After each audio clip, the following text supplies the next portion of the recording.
we're in for the state of the parties for January.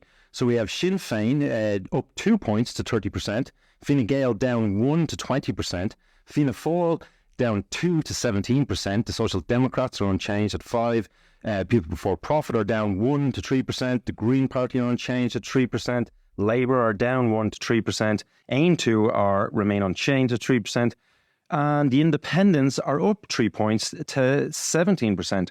I'm joined here this afternoon by Jodie Corcoran and Kevin Cunningham. Kevin, could you talk to us about the results for Sinn Féin? They'll be quite happy as a party with these results. Yeah, absolutely, Philip. Sinn Féin have increased a little bit by 2%, and one of the reasons why we think this might be is because of the prominence of housing. In this particular poll, we regularly ask people what issues they think are the two most important issues, and in this particular poll, housing is up, and housing has always been basically the number one issue, but it's gone up from 45% last month to 53% this month. And it's particularly interesting because, as you probably recall, last month, Mary Lou McDonald made a claim that she would prefer house prices to fall to 300,000. This was viewed as potentially a miscalculation or otherwise, but we actually polled on this very specific question, excluding Mary Lou from the question. We asked, the average price for a house in Dublin is 430 grand. Is it desirable for the average price to fall to the 300,000 mark?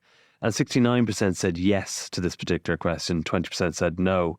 We also asked a question kind of needling at this particular issue a little bit further, whether people thought property prices should go down, even if that meant that the value of their own home would go down.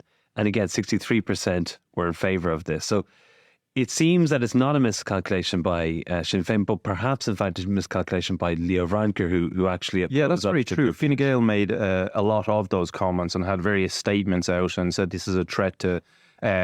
people would be left in negative equity and interest rates would go through the roof. But by the looks of it, that's not a big concern for people. No, and we've asked questions similar before, so it does seem that perhaps in this case, Fine Gael hadn't actually done their homework, perhaps, and Sinn Féin actually probably had done a bit of polling. You sometimes see this with parties where they do a bit of research before they come out with a proposal like this.